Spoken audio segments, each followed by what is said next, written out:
29 juillet 1992.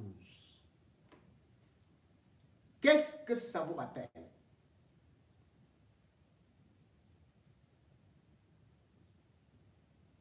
Cherchez le mot. C'est comme ça que le Cameroun oublie son histoire. Nous avons un devoir de mémoire. Parce qu'un pays ne se bâtit pas en effaçant sur l'ardoise ceux qui ont fait ce pays. Un pays ne fonctionne pas seulement avec des vivants, mais aussi avec ceux qui sont morts pour ce pays. Ceux qui nous ont précédés ou qui ont précédé le gouvernement actuel. Un pays, ce n'est pas seulement le présent, c'est le passé. Même comme une célèbre ministre avait dit, il y avait quoi avant? Oubliant que quand elle-même ne sera plus là, d'autres femmes vont arriver, comme les Delphine Tchanga sont arrivées, ont marqué l'histoire. Et d'autres femmes, peut-être moins capées que celles de Ketia Cortés, viendront aussi dire, il y avait quoi avant? Et pourtant avant, il y avait des vraies femmes. Avant, au palais de Toudi, il y avait une grande première dame. Avant, au palais de Toudi, il y avait une maman de tous les enfants du Cameroun, qui d'ailleurs avait créé une fondation. La fondation Jeanne-Irène Biya fut détournée, effacée. Sa mémoire, il fallait complètement la prostituer, la dévaliser. C'est comme si elle n'avait jamais existé. Pourtant, Jeanne-Irène Biya, qui n'a pas fait d'enfant, même comme certains documents faux nous font croire que Franck Biya était son fils. Mais elle était une vraie maman. Et c'est pour cela d'ailleurs que sage-femme de formation, elle avait créé ce pavillon pour s'occuper des enfants des autres. Qui étaient ces enfants? Elle avait ce souci pour la suite. Jamais avant, on avait vu une femme aller s'exhiber comme première dame à l'avenue ou alors au boulevard du 20 mai. Très effacée, elle menait juste ses actions sociales auprès des femmes. Et d'ailleurs, le jour de sa mort, elle avait rendez-vous du côté d'Obala, dans des champs, avec des femmes, pour leur apporter, non seulement le soutien, mais aussi développer ce que son mari savait faire. La révolution verte. Elle n'est jamais partie, puisque c'est ce jour-là qu'elle est morte, qu'elle a été assassinée. C'était le 29 juillet 1992. Elle fut enterrée au mois d'août. Et si on parle particulièrement d'elle aujourd'hui, c'est parce que, évidemment, elle avait un agenda qui était très riche. Le 29 août 1992, elle avait programmé beaucoup de choses avec beaucoup de femmes et aussi des enfants. qu'elle voulait recevoir au palais. C'est ce jour-là que ceux qui ne sont pas partis au palais avaient découvert finalement qu'ils avaient perdu leur maman. Une maman d'ailleurs dont on n'a pas vu la dépouille, dont on ne sait pas dans quelles conditions elle est morte, et où nous reviendrons sur ces circonstances très floues, avec en arrière-fond du satanisme des rites lucifériens.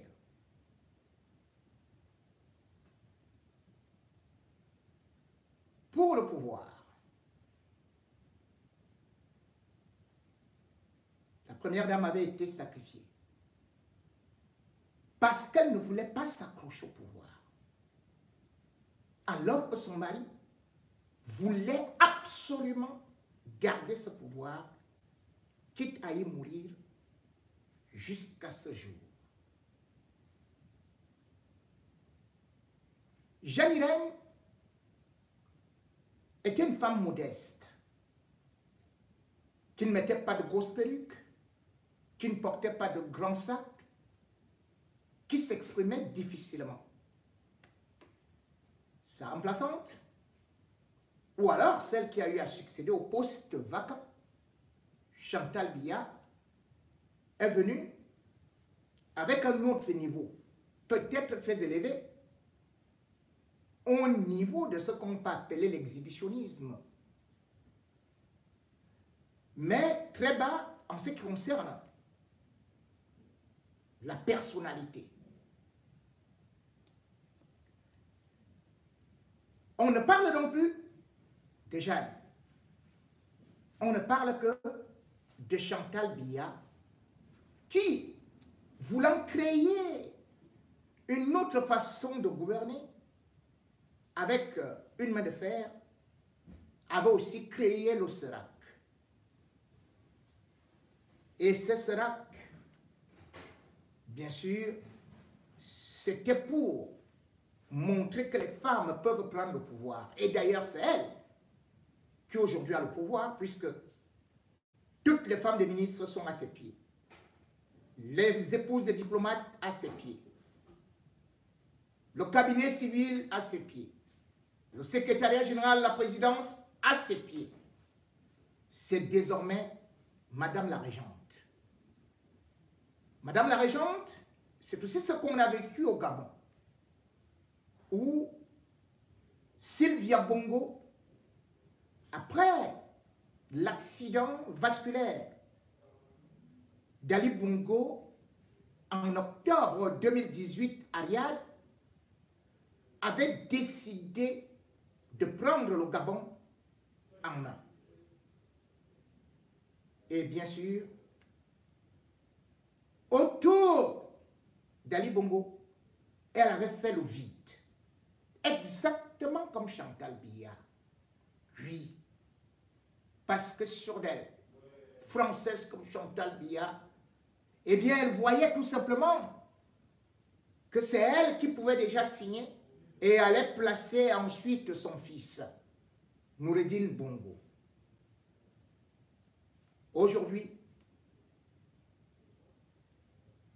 nous sommes en train de constater que ces rêves ne se sont pas réalisés. Chantal Biya l'a oublié.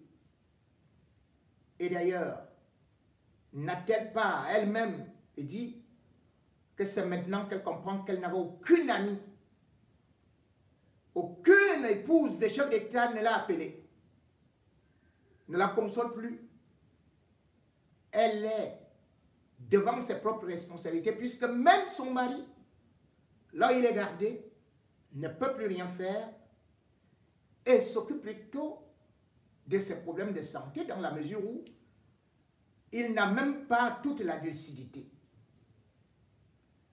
S'il fallait fêter les anniversaires, le mois d'août serait un très mauvais anniversaire pour Sylvia Bongo, puisque ça fera exactement un an qu'elle a été renversée. Puisqu'on ne peut plus dire que c'est Ali Bongo qui a été renversé, mais plutôt Sylvia Bongo, renversée, jetée en prison, humiliée, celle-là qui était adorée, celle-là qui brillait comme Chantal Biya, qui avait aussi la fondation et qui était l'amie de Chantal Biya, est maintenant en train de pleurer en prison. Et d'ailleurs, son avocat, Françoise Verman, qui lui a rendu visite la dernière fois, disait qu'elle se plaignait, qu'elle était torturée et que son fils également avait subi des tortures, était obligé maintenant de ramasser les excréments, était obligé d'aller faire sa douche, ou plutôt d'aller faire ses besoins dans un petit trou dans sa cellule. Oui, tout avait terriblement changé. En moins d'un an, tout le monde a oublié Sylvia Bongo. Tout le monde a oublié la team, la Young Team, comme il appelait, de Noureddine Bongo. En un an, tous ceux qui encourageaient Ali Bongo de se maintenir au pouvoir lui ont tourné le dos. Toutes les femmes qui faisaient le courbet devant Sylvia ne sont plus là. Elles sont décalées. C'est ça la vie. Et c'est la leçon que Chantal devrait aujourd'hui retenir. Rien n'est éternel et surtout le pouvoir. Et cette chair que nous portons n'est qu'une viande pour la terre, dit un proverbe africain. Vanité des vanités. Sylvia Bongo, c'était la dame de fer, la reine, et son fils, le prince. Elle avait balayé tout autour de Bongo, jetant les gens en prison, y compris même l'un de ses amants qu'elle avait vu qu'il peut avoir des intentions de briguer la magistrature suprême. Chez elle et ses collaborateurs, il n'y avait que des milliards qui étaient entassés. Jamais elle n'avait pensé une seule fois qu'elle ne sera plus là. Parce que elle prenait Oligui Nguema comme son petit loulou. Mais ce petit loulou-là guettait le temps opportun pour mordre ses mollets.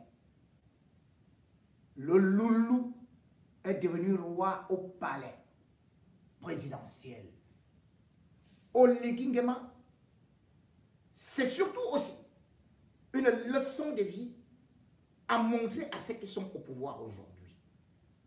Lui qui pliait les chines devant Ali Bongo, devant Sylvia Bongo, lui qui a été utilisé, soi-disant pour mater la population, avec la garde présidentielle, c'est finalement retourné. Car il faut le rappeler, que ce soit en 2015 et particulièrement en 2016, c'est la garde républicaine qui, justement, le 31 juillet, le 31 août plutôt, autant pour moi, c'est pour cela que le mois d'août doit entrer dans l'histoire, était entré dans le camp de base de Jean Ping l'opposant pour non seulement les maltraiter, mais aussi même les massacrer. Oh Sylvia, elle était aux cieux avec son mari parce que l'armée exécutait toutes les petites tâches. Et ce jour-là, malheureusement, à 3 heures du matin, Oligui Nguema s'était retourné contre ses propres patrons après avoir eu à faire croire à Ali Bongo et Sylvia qu'ils avaient remporté une élection présidentielle. Ils ne voyaient pas le danger arriver. De même, personne ne voit le danger arriver au Cameroun en 2025. Tous les gens du RDPC sont tellement sûrs. Chantal Biya avec son clan, sûr. Lengongo, sûr. Ils savent que tout est joué parce qu'ils ont avec eux l'armée, dont la garde présidentielle, la direction de la sécurité présidentielle, le BIR, la gendarmerie. Et ils se disent qu'ils ont aussi les préfets, sous-préfets et les gouverneurs. Donc, rien ne peut arriver. Oubliant que au Mali, c'était le même dispositif. Oubliant qu'au Burkina Faso, c'était le même dispositif. Oubliant qu'au Niger, c'était le même dispositif. Oubliant que rien n'est éternel. Ceux qui vous ont servi hier, c'est ceux-là qui vont vous piétiner demain, qui vont vous botter le pied aux fesses. Au Ligingema, c'est donc installé. Chantal Biya, Paul Biya aurait pu réfléchir que celui que nous accueillons aujourd'hui et que nous appelons notre fils, qui nous fait venir à mon quota, ne va-t-il pas inspirer d'autres Camerounais dans l'armée? Non, ils sont en train de s'amuser parce que le pays appartient à eux seuls. Ils ont effacé la mémoire d'Aïdou. Ils ont oublié la mort de Jeanne Biya. Même pas une messe d'action de grâce. Et aujourd'hui, exactement comme Sylvia aussi avait effacé tout ce qui l'avait précédé, voilà qu'on l'a effacé. Et c'est Oligui Nguema qui aujourd'hui est en train de danser, de festoyer, qui aujourd'hui aussi est dans la même lancée de conserver le pouvoir. Leçon de vie, leçon d'histoire. Oligui Nguema, le nouveau dictateur, ou plutôt le nouvel empereur du Gabon, venu au pouvoir par des armes, ça devait faire peur à Paul Biya. Surtout que Ali Bongo, qui remplissait les stades, constate aujourd'hui que personne ne lui rend visite à part les mouches. Pendant ce temps, Oligui Nguema lui fait des bains de foule. Mesdames et messieurs, pour 1 an de prison de Sylvia Bongo, 1 an de décision de Sylvia Bongo, 1 an de décision de Oligui Nguema, rafraîchissons les mémoires et retenons la leçon d'histoire.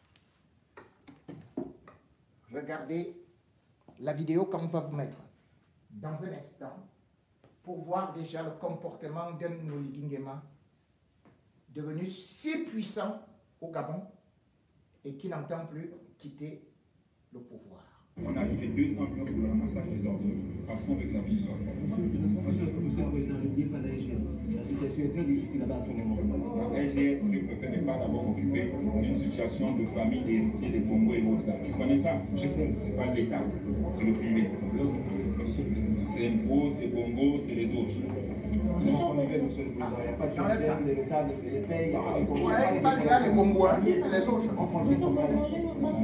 Pas de décoration, monsieur le Président. Il n'y a rien de tout. C'est pas celui qui est là.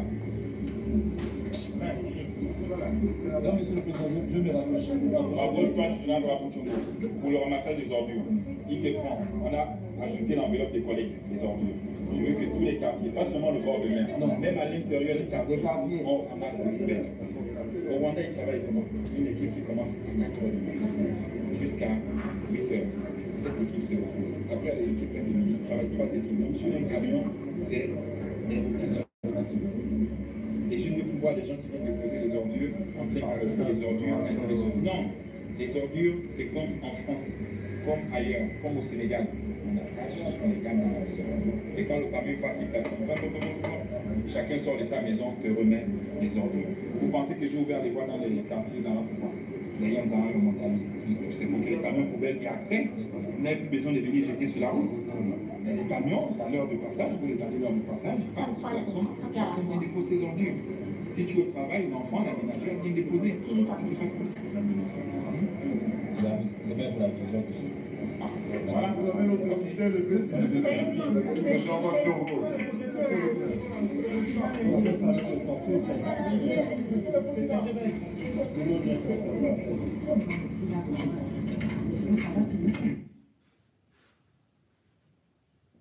Oui, et il y avait quoi avant?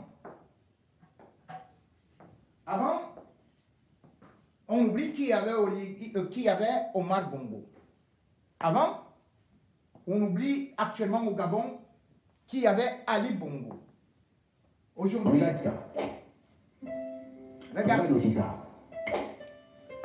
Sylvia Bongo Ondimba Valentin, l'ex-première dame du Gabon, aujourd'hui écrouée à la prison centrale de Libreville pour détournement de fonds, blanchiment de capitaux et falsification de la signature du président de la République et plus d'autres chefs d'accusation qui pèsent contre elle. Qui l'aurait cru? Dans cette vidéo, je vais partager avec toi 2 leçons de vie extraordinaires qui se cachent derrière la chute de Sylvia Bongo Ondimba. Vous savez, depuis le 30 août dernier, après les élections présidentielles au Gabon où Ali Bongo avait été déclaré vainqueur, les militaires ont pris le pouvoir pour annuler cette élection, pour éviter un bain de sang, parce que le peuple gabonais cette fois était déterminé plus que jamais. Mais surtout, d'après les militaires, ces résultats étaient tronqués, étaient biaisés. Et à cet instant, le président Ali Bongo a été mis en résidence surveillée. Son épouse et son fils aussi avaient été interpellés. Et ça a suivi une vague de perquisitions où on a découvert des mallettes d'argent chez le directeur du cabinet du fils du président de la République, Noureddine Bongo, ou encore chez le bras droit, M. Kim, l'aide de camp de la première dame. Ça peut paraître peut-être bizarre qu'une fois les militaires arrivent au pouvoir, pourquoi la perquisition se font juste chez ces gens-là? Le truc, c'est que le général Oligui Nguema, avant d'être à la tête de la garde présidentielle, était à la tête des services de renseignement. Comme il nous l'a dit, nous, on les observait. On voyait toutes les manigances, on voyait tous les trafics qu'ils faisaient, mais on attendait le bon moment. Ce qui fait que ce n'est pas quelque chose de nouveau. Ils étaient tous dans le viseur. Ils attendaient le bon moment pour frapper. Parce que rappelons que depuis l'AVC du président Ali Bongo en 2018 à Riyad, le pouvoir, d'après certaines sources, était géré par son fils et sa mère, et qui ont falsifié la signature du président de la République pour limoger certains fonctionnaires et nommer certains dans leur clan, dans leur secte, et s'en débarrasser de ceux qui pouvaient être gênants pour eux. Comme rappelons-nous l'ex-directeur du cabinet du président Ali Bongo, Lacroche, qui avait été incarcéré à la prison centrale de Libreville. Alors d'après certaines sources, le pouvoir était géré par Sylvia Bongo, son épouse, et Noureddine Bongo, son fils. Et d'après les mêmes sources, il se pourrait que le président Bongo, une fois plus ou moins rétabli, n'était plus prêt à continuer aux affaires. Parce que d'après lui, il se sentait déjà affaibli, mais entêté par son épouse et son fils de se présenter, de continuer. D'où à l'annonce des résultats, il était bel et bien vainqueur, mais d'après les militaires, c'était tronqué, c'était biaisé. Pour éviter le bain de sang, ils ont décidé d'annuler ces élections. La première leçon de vie que je vais partager avec toi, rien ne dure éternellement. Chaque chose a un début et une fin. Sylvia Bongo, hier, c'était la première dame qui était accueillie en grande pompe, qui arrivait partout, il y avait déjà une foule pour l'accueillir, des aides des camps, il y avait tellement de personnes autour d'elle. Mais aujourd'hui, se retrouve à la prison de Libreville. La fin, elle est brutale. La chute, elle est triste. Hier, c'était comme ça quand elle arrivait, tout le monde l'attendait. Mais la voilà aujourd'hui, assise sur une chaise, en train de répondre aux questions, parce qu'elle sait consciemment sa liberté en dépend. Rien n'est dû éternellement. Chaque chose a un début et une fin. Mais il faudrait que la fin soit meilleure. Pas cette fin qui est tragique, qui est malheureuse. Qui l'aurait cru? Dans un premier temps, on se disait que ça devait être plus ou moins des règlements de compte, même si ce n'est pas une piste à mettre de côté. En regardant les cantines d'argent qu'on retrouve chez son homme de main, regardez, les étrangers. Elle n'est pas si neutre que ça. Elle n'est pas si main blanche que ça. Ou un pays dont le fonctionnement était à l'agonie. Retrouver une telle quantité d'argent chez son homme de main et soi-disant appartenait.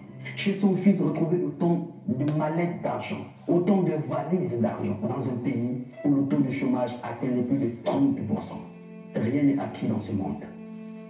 Rien n'est acquis dans ce monde. Tu peux quitter du président à la prison. Le patron du lendemain peut être chauffeur. Le chauffeur devient patron. Ne te sers pas de ta position pour mépriser les gens qui sont autour de toi, pour humilier, rabaisser, piétiner. Et ceci doit être un message pour tous les fonctionnaires, pour tous ceux qui gèrent la chose publique et qui s'en servent et se comportent comme si c'était l'héritage de leur père, comme s'ils avaient hérité ça de leur papa. Votre rôle est de gérer, vous n'êtes qu'un gestionnaire. De grâce, ne vous en servez pas pour écraser le peuple, pour le mépriser, pour les affamer. Il arrivera un jour que quand ce peuple va se lever, votre chute sera brutale, votre chute sera triste. Et je me rappelle quand le président Gbagbo disait « L'Europe commet la plupart de nos élites et de nos leaders, c'est parce qu'ils n'apprennent pas de notre histoire. » C'est quand même triste de voir des dirigeants jeunes. Ali Bongo, quand il prend le pouvoir en 2009, il est jeune. On s'est dit, voilà un jeune qui connaît le problème de la jeunesse et qui apportera des solutions. Mais non, au contraire, le pays n'a fait que sombrer davantage. Et même plus que quand son père était au pouvoir. Ou les jeunes, qu'on dit pour la plupart, se sont entourés d'une catégorie de jeunes inexpérimentés dont ils ont fait leur ami, qui ont pris le pays en otage, comme si c'était leur chose familiale. La fin, elle est toujours comme ça. Je ne sais pas ce que tu fais dans ta vie. Je ne sais pas quel poste de responsabilité que tu as. S'il te plaît, sois au service du peuple. Et ne te sers pas de ce poste pour te servir toi, afin de mépriser ce peuple-là. Parce que la fin sera tragique, comme Sylvia Bongo. Qui l'aurait imaginé? La deuxième leçon de vie que je vais partager avec toi, peu importe ce que tu fais, fais le bien. Peu importe ce que tu fais, fais le bien. Peu importe ta mission, peu importe ton travail, fais le bien. Parce que les gens ne regardent pas ce que tu fais, mais on regarde comment tu fais la chose. Sylvia Bongo a-t-elle bien travaillé? Certes, elle a forcément posé des actes qui sont louables. Et en regardant tout cet argent chez son homme de main, qui l'appartient, chez son fils, sachant qu'elle est première dame d'un pays où il y a des fonctionnaires qui sont allés à la retraite depuis plus de 5 ans, ils n'ont jamais eu leur pension. Mais elle a des milliards comme ça à la maison. Pour une dame qui a des enfants, qui a forcément des parents, et qui ont eux aussi travaillé. Mais si on n'a pas quand même ce sentiment de dire si mon père a travaillé pendant des années et qu'il n'arrive pas à toucher sa pension, est-ce que cela m'arrangerait? Et en tant que femme, en tant que mère, en tant qu'enfant de quelqu'un, au moins on devrait dire payer les fonctionnaires, payer les retraités. Mais non. On a cet argent à la maison, on mène un train de vie inexplicable, au mépris des Gabonais. Il y a des jeunes qui sont sortis des écoles depuis 2017, 2018, 2019, 2020. Ils ne sont toujours pas intégrés. Il n'y a toujours pas de bourse budgétaire. Mais il y a des gens qui sont à la tête du pays, qui ont des quantités d'argent comme ça à la maison. Les gens ne regardent pas ce que vous faites, on regarde comment vous faites les choses. A-t-elle bien fait les choses? Non. Effectivement, voilà ce qui la rattrape. On parle de la présidence pour la prison. On peut dire que si Sylvia Bongo est partie de la présidence pour la prison, tout le monde peut passer par là. Rien n'est acquis dans ce monde. Rien n'est dû éternellement. Peu importe ce que tu fais, fais le bien. De manière à ce que demain, si tu n'es plus là, que les gens se souviennent de la bonne façon dont tu as fait les choses. Comme on disait souvent, ce balayeur de rue. Balaye les rues de manière à ce que si demain tu n'es plus là, que les gens se rappellent. Ici vécu un grand balayeur de rue. Donne le meilleur de toi. Parce que c'est ce que les gens retiennent. Comment tu faisais la chose et non ce que tu fais. Les gens retiendront le fait d'avoir affamé les Gabonais, d'avoir fait souffrir les Gabonais, d'avoir appauvri les Gabonais et surtout de n'avoir pas payé ces retraités qui ont travaillé durant des années. Ils étaient incapables de percevoir leur pension. Et quand ils manifestaient, au contraire, on envoyait la police les gazer. Rien ne dit éternellement. Ceci doit être un message pour la plupart de nos dirigeants. On n'apprend pas suffisamment les histoires des autres. Vous n'avez pas appris de l'histoire de Bokassa, de Mobutu, de tous les autres, de Blaise Compaoré. Les histoires sont légion. Si on n'apprend pas des histoires des autres, c'est que nous sommes en train d'échouer. On fera forcément les mêmes erreurs et on récoltera les mêmes fruits que eux ils ont récoltés. Et c'est justement ça. Et il se pourrait, parce que Sylvia Bongo est de parents français, son côté français refaire surface. On dit qu'il faut l'extrader en France parce qu'elle est française, comme par hasard. Quand elle était première dame, elle pillait le pays avec tous ses milliards à la maison. Là, elle n'était pas gabonaise. Elle n'était pas gabonaise. Quand elle menait ce train de vie, première dame, où elle allait partout avec son passeport diplomatique de première dame, elle n'était pas gabonaise. De qui se moque-t-on? Chacun récolte ce qu'il a sémé. C'est justement ce que je voulais partager avec toi. Dis-moi ce que tu en penses.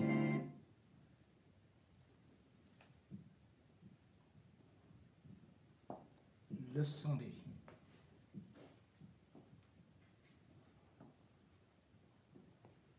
Qu'en pensez-vous?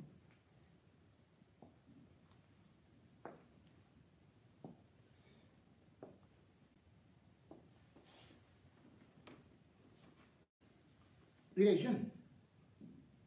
Et vous avez vu sa sensibilisation. Vous avez eu son message. Et cette jeunesse, c'est elle qui est consciente. C'est celle-là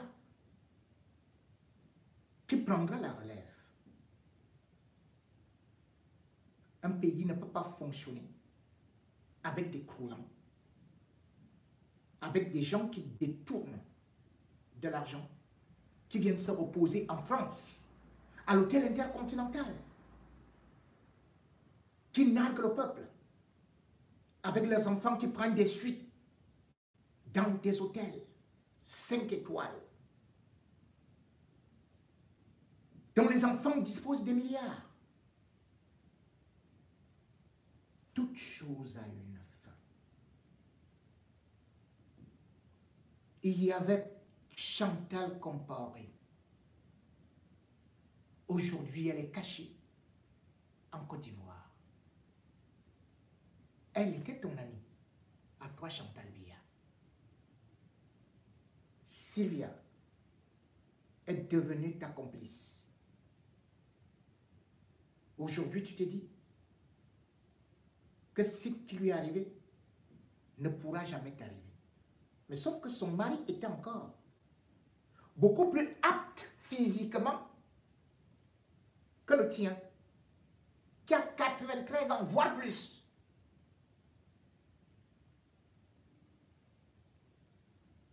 Si Sylvia aurait choisi la dignité, elle aurait accepté d'aller se reposer avec ce qu'elle avait volé, avec ses enfants. Mais elle a voulu devenir elle-même présidente, perpétuer le clan. Et c'est ce que toi, Chantal Biya, tu fais. Aujourd'hui, les mêmes erreurs, tu n'as pas pu t'en inspirer pour les éviter. 2025 approche, te voilà tenir ton mari comme si c'était toi la canne.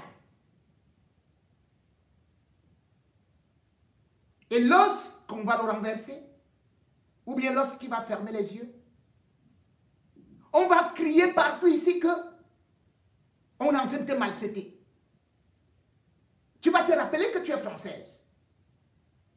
Tu vas parler des droits de l'homme. Regarde, Sylvia n'a pas toujours été jugée. Elle est en train de payer tout ce que les bongos ont sémé.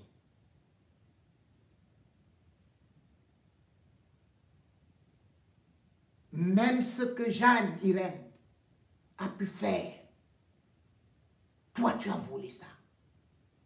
Tu as détourné ça. Tu as saccagé ça. Même une messe d'action de grâce en sa mémoire. Tu refuses que cela se fasse dans cette maison en Bamako, où elle a exigé à Paul Biya, qui ne voulait rien construire,